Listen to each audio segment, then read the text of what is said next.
خلاصه خبرهای جهان تاجیکستان را دوام 15 دقیقه در برنامه اخباری آزادی پیشنهاد میکنیم. امروز 18 اپریل است. سلام بیننده گرامی، من مومین احمدی هستم. نگاه به سرخط خبرها.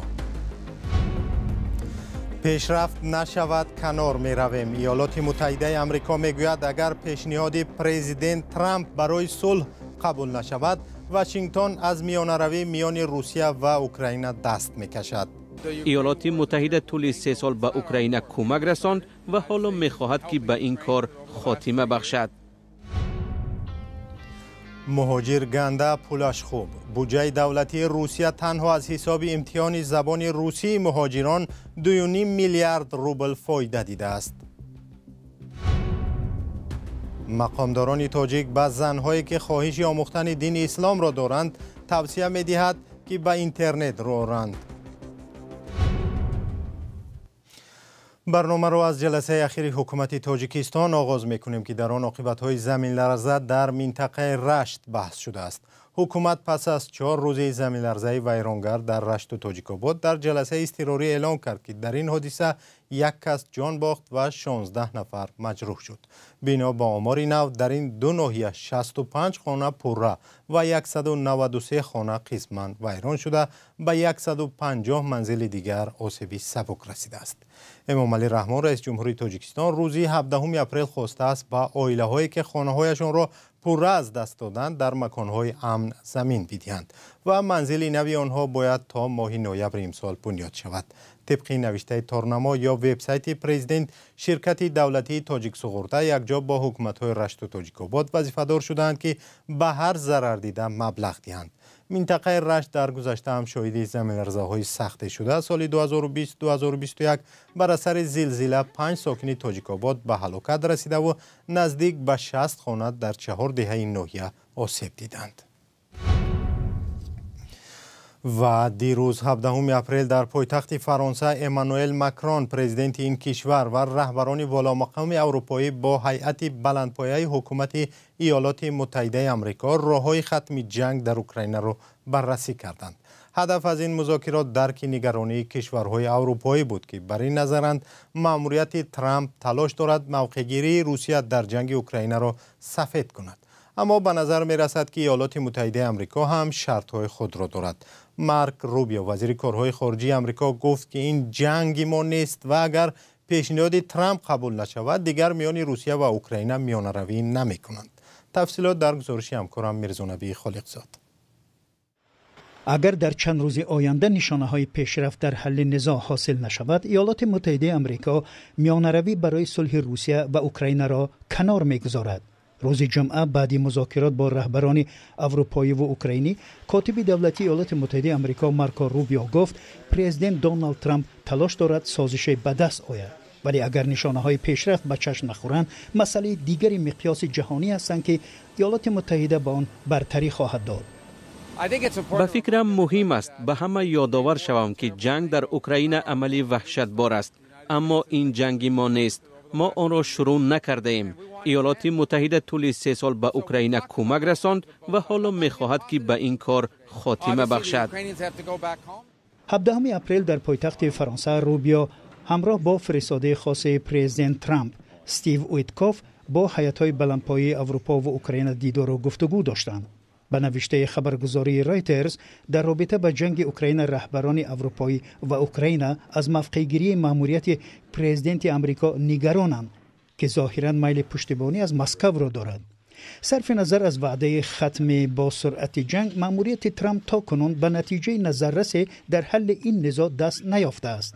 ماه گذشته اوکراین به پیشنهاد ترامپ درباره آتش‌بس موافقت کرد، ولی مسکو آن را نپذیرفت. آن زمان جانب‌ها راضی شدند که از حمله به پایگاه‌های انرژتیکی و جنگ در بحر خودداری می‌کنند، ولی تا امروز مسکو و کیف یکدیگر را با ویران نمودن این سازش متهم می‌کنند. برنامه را با خبر دیگری از حیات مهاجران مهنتی ادامه می‌دهیم. مهاجران کاری در روسیه برای سپردن امتحان زبان روسی به بودجه این کشور 2.5 میلیارد روبل سپردند. ولادیمیر واسیلیف وکیل پارلمانی از حزب روسیه واحد روز 16 اپریل در دومه دولتی گفته است که این مبلغی بود که در گذشته به فسادکاران داده میشد و حالا این به بودجه دولت وارد می شود. آخری سال گذشته میخائیل میشوستین نخست وزیر روسیه قراری را امضا کرد که بر اساس آن برای گرفتن شهروندی روسیه نرخ یگانه امتحانهای زبان روسی و تاریخ و اساسهای دولتداری فدراسیون روسیه تعیین شد. بنابراین برای سپردن امتحان زبان روسی از خارجی ها با هدف گرفتن شهروندی روسیه 2950 روبل طلب می شود. برای آنهایی که میخواهند اجازه زیست موقتی بگیرند نرخ امتحان زبان روسیه و تاریخ و قانونگذاری روسیه نزدیک 6000 روبل است. برای اجازه کار یا گرفتن پتنت کار 3800 روبل برای یک امتحان تعیین شده است. مقامات روسیه مهاجران را برای ندانستن زبان روسی پیوسته تنقید میکنند. حامیان حقوق میگویند روسیه تا آخرین تنگه مهاجران را با بهانه‌های گوناگون میستاند ولی در برابرش با آنها شرایط درست کاری آماده نمیکند و با آنها با هر راه و واسطه فشار میآورد.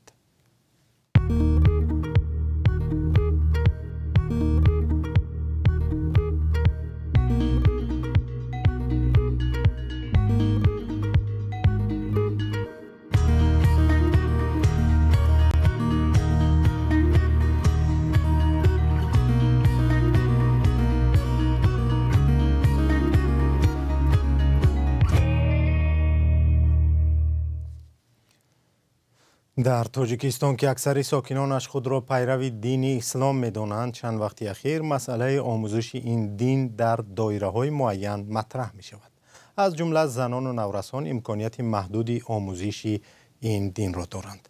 کمیته دینی تاجیکستان هم چند پیش گفت که راه‌های به ساکنان آموزش دادن دین اسلام را جستجو دارند تا آنها به عقیده‌های افراطی نگروند.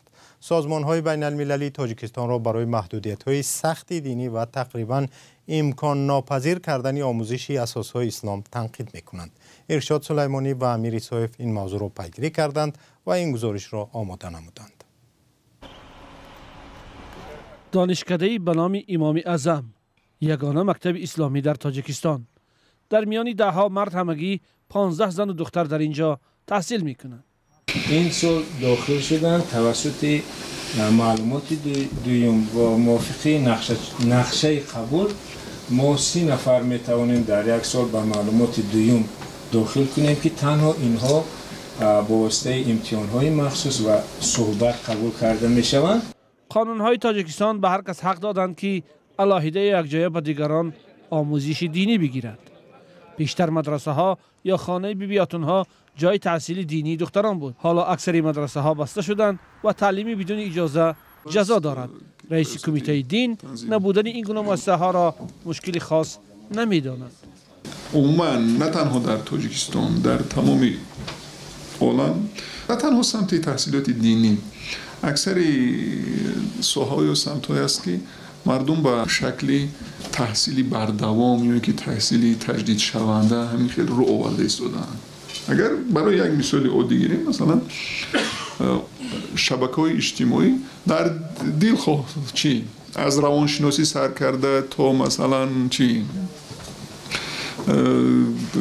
هنرهای پخت و پز و دیگر همه علاقه چیک شده که هستن، همون شبکه تعلیمی شده که هستن. بعضی از کارشناسان نیز در شرایط حاضره یگانه جای دریافت معلومات دینی را اینترنت می‌دانند. جایی که روحانیان گوناگون از داخل و بیرون تاجیکستان امر معروف می‌کنند و مسائل دینی را شرح می‌دهند و گاه تندروانه سخن می‌گویند. حالا مدرسه محکم نمی‌مانند، در دیگر جا نمی‌مانند. اینترنت هست، یوتیوب هست، دیگر وبسایت‌ها، تورنمه‌ها هستند. دختری که مثلا می‌خواهد که معلومات گیرد از اون می‌گیرد. اما من باز یک چیز رو گفتنی هستم. ما باید که معلم دینی خوب داشته باشیم. فریدون هادیزاده در این زمان بر این است که زنان و دختران در تاجیکستان باید بیشتر تعلیمات دنیوی بگیرند. تعلیم دینیشون بسیار خوب بودنش لازم است، اما آنها باید که کتاب زیادتر خوانند. مادر اصلا پیش با شیر مادر به فرزندش، به پسرش، به دخترش فکری همین اسلام معتدل رو مثلا تشویق و ترویج کند، قریب هیچ وقت تروریست نمی شود، هیچ وقت اکستریمیست نمی شود. لیکن مادر باید که با همین تمام این سالهایی که فرزندش دارد از 1 سال 2 ساله باید که با خبر باشه. روندی بستری مدرسه ها در تاجیکستان از سال 2010 سر شد. آن وقت در تاجیکستان 19 مدرسه وجود داشت. حالا برای تعلیم دینی بی اجازه از 60 تا 90 هزار سامانی جریمه یا تا 3 سال زندان تعیین شده است. سازمان های حامی حقوق حکومت تاجیکستان را پیوسته برای محدود کردن حقوق دینداران از جمله آموزش های دینی تنقید می‌کنند. با گزارش برنامه را از جنوب تاجیکستان ادامه می‌دهیم. ساکنان جماعت سرچشمه ناحیه شمس الدین شاهین در مرز تاجیکستان با افغانستان تلاش دارند راه رسیدن به مرکز را با راه حشر بازسازی کنند. این راه ساکنان جماعت سرچشمه را که بیش از 13,000 اهالی دارد به ناحیه واسه و شهر کلاب می‌رساند. این راه که در گذشته از طریق آن تجهیزات نظامی به مرز انتقال می‌دادند پس از فروپاشی شوروی تعمیر نشده است. همکارم محمود جان رحمتزاده در این باره گزارش دارد. ساکنان جماعت سرچشمه ناحیه شمس الدین شاهین با حشر راهشان را هموار دارند.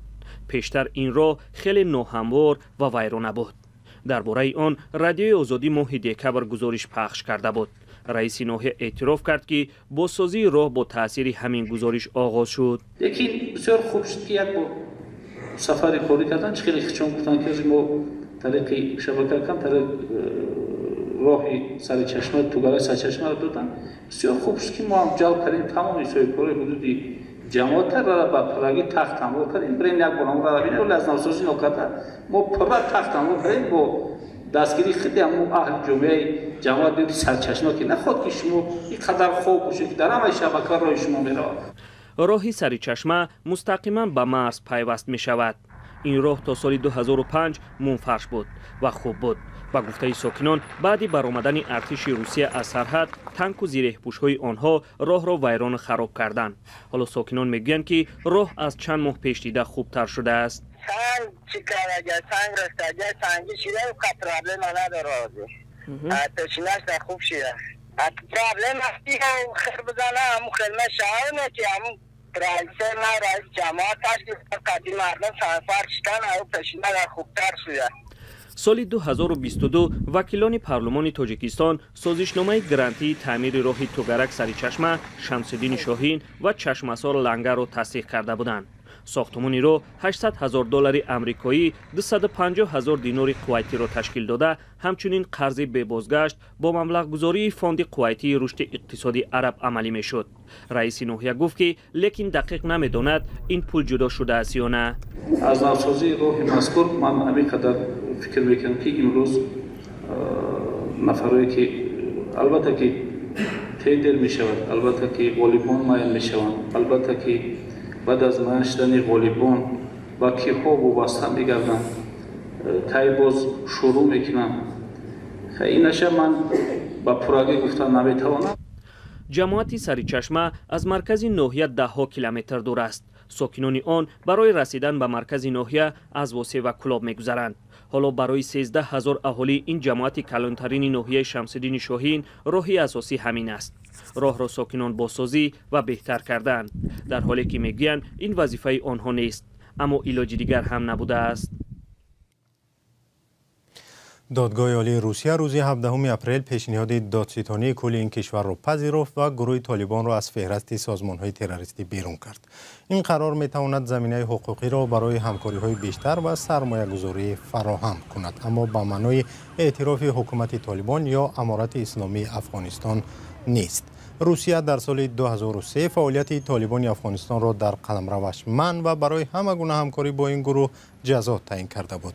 در تاجیکستان طالبان هنوز گروه تروریستی دانسته می‌شوند، هرچند حکومت تاجیکستان در 2 سال اخیر با این گروه همکاری به راه مانده است و در شهر خاروق کنسولگری حکومت طالبان فعال است. سپاس که برنامه اخباری آزادی را تماشا کردید. خبرهای کوتاه با عکس و ویدیو در صفحه اینستاگرام و تیک تاک رادیو آزادی نشر می شود. لینک صفحه های رادیو آزادی در شبکه‌های اجتماعی در زیر برنامه در یوتیوب گذاشته شده است. با رادیو آزادی بودن را فراموش نکنید.